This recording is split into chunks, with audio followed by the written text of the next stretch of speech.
नमस्कार दोस्तों। जब हम प्रयागराज जाते हैं तो दिल्ली से प्रयागराज एयरपोर्ट पर हम उतरते हैं। तो मैं यहाँ से दिल्ली की ओर जा रहा हूँ। तो यहाँ अपना जो सामान है वो चेकअप हुआ है और उसके बाद हम इस बस पे आगे निकले हैं अपने जहाज़ पर बैठने के लिए। इंडिगो के जहाज़ पर गए और इस बस से सभी लोग अपनी यात्रा के लिए रवाना हुए, क्योंकि जब हवाई जहाज़ पर बैठना है तो उस समय बस से होकर के जाना पड़ता है। ये हमारा जहाज़ है इंडिगो कंपनी का और इसमें हमको जाना है। बहुत ही अच्छा लगा, क्योंकि दूसरी बार मैं हवाई जहाज़ पर जा रहा था तो इसका टिकट तत्काल करवाया। तो तत्काल ही ये प्रयागराज से दिल्ली के लिए 6,000 रुपये का पड़ा। तो ये प्रयागराज एयरपोर्ट, हम अंदर बैठे तो सभी लोग अपने सामान को समेट रहे थे। तो जो ये रैक्स बने हुए हैं सामान रखने के लिए, ये बाद में लॉक हो जाते हैं। ये कुछ चेतावनी दी गई हैं जब हम जहाज़ में बैठते हैं कि आप कुर्सी के नीचे आपकी रक्षा जैकेट है, भगवान न करे कभी कोई हादसा हो जाए, तब के लिए चेतावनी है। सभी लोग अपने बैग्स रख रहे हैं, लेकिन यहाँ पे बैग जो हैं वो इस प्रकार से रखने पड़ते हैं, ऐसा चौड़ाई में नहीं, क्योंकि ये आयतन ज़्यादा घेर जाता है। तो इसलिए इसको सीधे में रखना पड़ता है बैग को।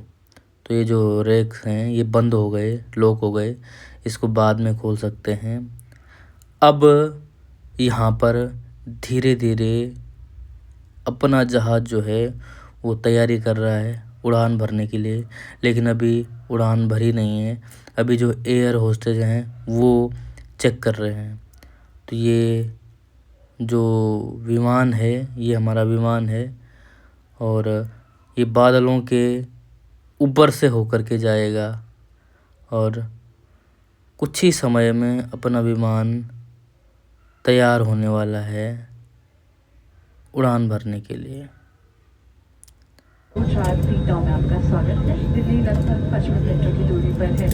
आज हमारी वेटर्स कप्तान आशीष ओबरॉय और सह कप्तान रोहित है। साथ ही हमारे विमान का दल रुचिका, मैत्री, सुप्रिया, सुमी और मेरी किताब के मुख्य कर्मदल हिंदी और अंग्रेजी बोल सकते हैं।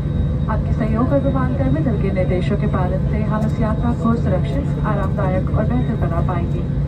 Cover your nose and mouth and breathe normally. Ensure your mask is secure before helping others. There are 10 emergency exits on this aircraft. 2 at the front, 2 in the middle. धीरे धीरे अपना जहाज़ रनवे पर उड़ान भरने के लिए आतुर था और धीरे धीरे अपनी गति को और गति दे रहा था। तो पायलट भी अपने रनवे से इसको उड़ाने की कोशिश कर रहे थे और हम ललायित थे कि कब ये उड़ान भरे, क्योंकि हमको आसमान का व्यू जो देखना था। क्योंकि मैं दूसरी बार जहाज़ पर बैठा हूँ और जब पहली बार बैठा था तब रात था, तब कुछ भी नहीं दिखाई दिया। इसलिए मैं आसमान के दृश्य को देखने के लिए आतुलित था और मैं कोशिश कर रहा था कि कब ये दौड़ेगा। तो अब जाकर के इसने गति पकड़ी, तेज दौड़ रहा था और तेज दौड़ने के साथ इसने कुछ ही समय में ज़मीन छोड़ने के लिए आतुर हो रहा था। तो इसलिए ये जहाज़ ज़मीन छोड़ते हुए मैं इसको यही कह रहा था कि गति थोड़ा आराम से रख, क्योंकि नीचे आना ही है एक बार। इसलिए ये कह रहा था कि नहीं मेरे को पहले आसमान की सैर करनी है।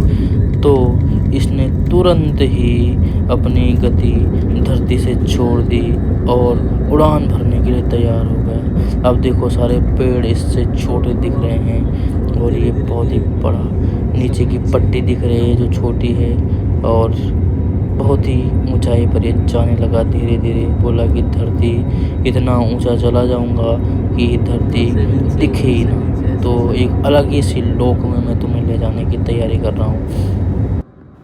अब ये जहाज़ हमको अलग ही लोक में ले जाने के लिए तैयार था, क्योंकि जहाँ से सिर्फ एक ही चीज़ दिखती है वो है सूरज दादा। तो इस लोक में जब हम जा रहे थे तो इधर सूरज दादा के सिवा कुछ भी नहीं दिख रहा था, सारा सफ़ेद ही सफ़ेद दिख रहा था और दिख रहा था जहाज का एक पंखा। तो हमको लगा कि ये अलग ही लोक में हमको ले गया। तो हमने देखा ये था यहाँ पर जहाज का पंखा। और हम आगे बढ़ते हैं। आगे बढ़ने के साथ साथ बादल जो है अब नीचे थे और हम थे ऊपर। ये जहाँ तक ये सफ़ेद सफ़ेद दिख रहा है ये पूरे बादल थे और हम इन बादलों को देखने के लिए और अधिक ललायत थे, क्योंकि हमको इससे और ऊपर जाना था ताकि और अच्छे से दिख सके। तो मैं जहाज़ के पायलट को बोला कि चलो भैया थोड़ा और ऊपर चलें ताकि हमको और अच्छा दिखे। तो पायलट बोला अरे जरे ठंडा रख भाई, ठंडा रख, हम आगे ही जा रहे हैं। मैं जब जहाज़ से जा रहा था तब मुझे ये पहाड़ दिखे। मैंने पायलट को बोला कि यहीं पर रोक दो, मुझे उत्तराखंड की याद आ रही है। तो पायलट बोला कि बताक पड़ेगी कि ये बादल है, ये कोई पहाड़ नहीं। ये तुम्हें उत्तराखंड की याद तब दिलाएंगे जब तुम नीचे चले जाओगे। तो मैंने बोला ठीक है भैया, तो चलो आगे बढ़ते हैं, आगे और अधिक सीनरी दिखाओ। थोड़ा आगे बढ़े और यहाँ पे ये गोभी जैसा दिख रहा था। मैंने उनको बोला कि धरती पर जो है गोभी के रेट बहुत ज़्यादा हो रखे हैं, इसलिए यहाँ से कट्टा भर के ले जाते हैं। तो वो बोलते पक सही से बोल, ये बादल है गोभी नहीं। तो मैंने कहा ये अजीब सा क्यों दिख रहा गोभी की तरह? बोलो ये ऐसा ही दिखता है क्योंकि ये यहाँ की गोभी है, इसको धरती पर नहीं ले जा सकते हैं बिल्कुल भी। मैंने पायलट को बोला कि ये गोभी है, तो उसने बादलों के और नज़दीक ले जाने का प्रयास किया कि बोला देख तेरे को ये गोभी दिख रही है क्या? तब मैंने बोला नीचे बादल हैं लेकिन ऊपर गोभी है।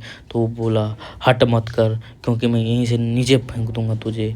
तो मैंने बोला ठीक है भाई साहब, आराम से जा रहा हूँ। तब मैंने कहा कि ये बर्फ़ है और मुझे बर्फ़ खानी है। तो बोला कि हमने यहाँ पे फ्रिज नहीं लाया है। तो मैंने बोला मैं इमरजेंसी गेट खोल करके यहाँ जाऊँगा। तो उसने बोला कि जाएगा ही जाएगा, फिर ऊपर आने के लिए संभव नहीं है। क्यों?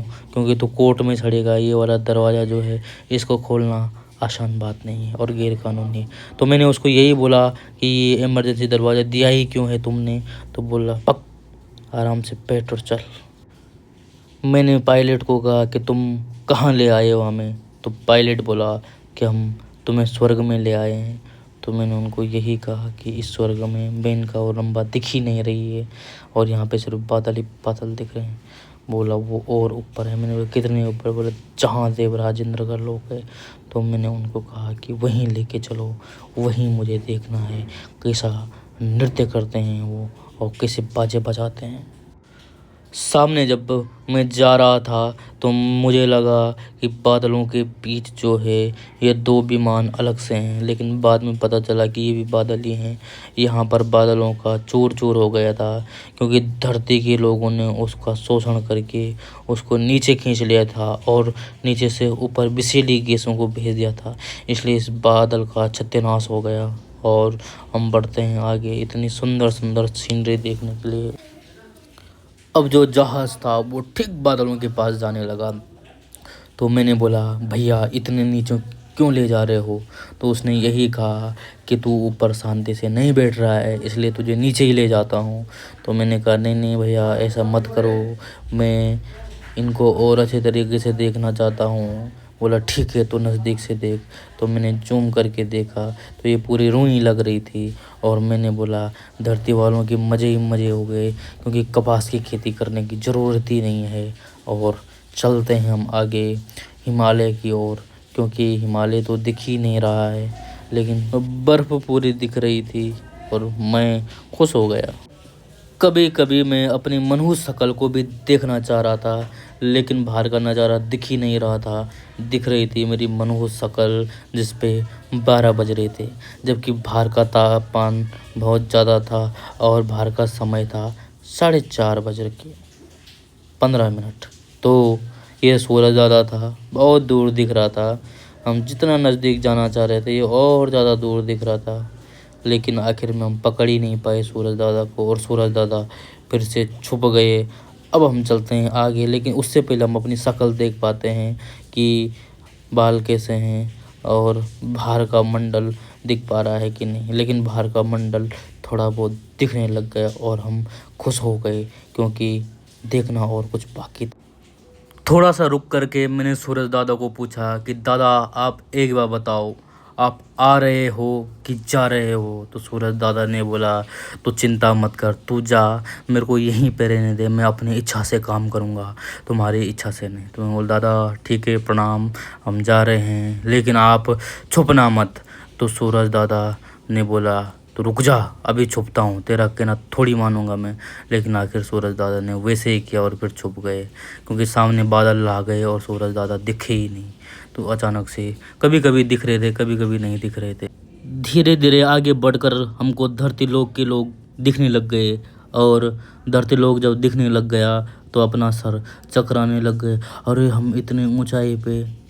तब बाद में पायलट ने कहा कि हमको अभी नीचे ही जाना है। तो मैंने जूम करके देखा तो कुछ भी नहीं दिख रहा था। हम आगे बढ़े, तब जा कर के थोड़ा सा कुछ दिखने लगा और हम सीधा बैठने वाले थे रेलवे स्टेशन पे। लेकिन हवाई जहाज़ वाले ने बोला, पायलट ने बोला कि हम रेलवे स्टेशन पे हमारा अधिकार नहीं है, तो हमको जाना है किधर? तो हमको जाना है एयरपोर्ट। तो चढ़म करके जैसे ही नीचे बैठा तो भयंकर हिलने लग गया और सड़क पे ऐसा लगा जैसे कोई बस चल रही होगी। तब बाद में पता चला कि ये जो है ये हवाई जहाज़ है, बस नहीं। तो बहुत लंबे सफ़र के बाद इस भाई ने हमको नीचे उतारा और हम चले इंदिरा गांधी हवाई बस अड्डे के पास, नहीं, इंदिरा गांधी अंतर्राष्ट्रीय हवाई अड्डे के पास। तो नमस्कार दोस्तों, तो हमने इस सफ़र को आसानी से पूरा किया, क्योंकि पायलट के साथ गप्पे लगा लगा करके इस सफ़र का हमने खूब आनंद लिया और मज़ा आया।